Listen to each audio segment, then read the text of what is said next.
Et donc là, on a construit une carte policy déjà sur les véhicules neufs. Le but étant de déjà insuffler dans le parc des véhicules qui correspondent à un TCO, un objectif de TCO. Voilà. Ensuite, on a mis en place cette carte policy d'une façon obligatoire pour toutes les unités du groupe en France. Donc ça, c'est quelque chose qui est fort et qui a été signé par le président lui-même.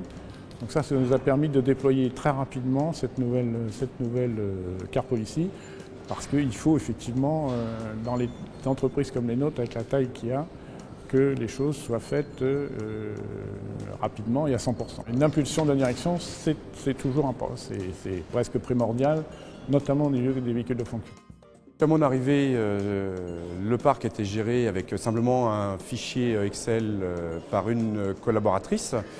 Et donc, afin de pouvoir mettre en place un vrai système de gestion, on a été obligé d'intégrer un logiciel, un vrai logiciel de gestion de parc. Donc, suite à la mise en place de ce logiciel, donc depuis maintenant décembre 2012, on commence à avoir une très bonne lisibilité de ce que ça apporte, en l'occurrence sur les coûts, sur le fait d'avoir une gestion de la consommation carburant, puisqu'on commence à avoir suffisamment d'historisation à tous les niveaux, la sinistralité, qui est un poste important au niveau de la gestion de parc, et donc on commence à avoir les premières retombées d'économies liées à cette installation de logiciel.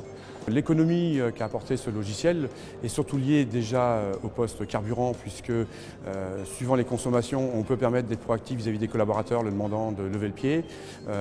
En l'occurrence, surtout une conduite plus adaptée, de façon à minimiser et la consommation de carburant, mais et l'entretien des véhicules. Et là où on se rend compte surtout, c'est qu'aujourd'hui on a un vrai suivi des factures, on sait ce que l'on paye. Pourquoi on le paye, or qu'avant, n'ayant pas de suivi ni d'historique, on pouvait payer des pneumatiques qui n'avaient plus lieu d'être parce que le véhicule était restitué. On payait des pneumatiques alors qu'il y en avait qui restaient au contrat chez le loueur. Donc voilà, tout ça, c'est des économies qui sont déjà réalisables. Et le but ultime de l'installation du logiciel, c'est d'apporter 8 à 15% d'économies sur le budget total du parc auto d'ici à fin 2013.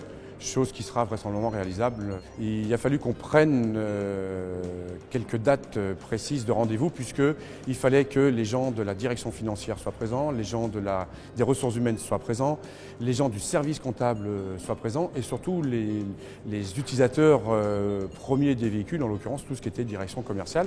Donc c'est relativement compliqué au départ de trouver des dates communes à tous ces services.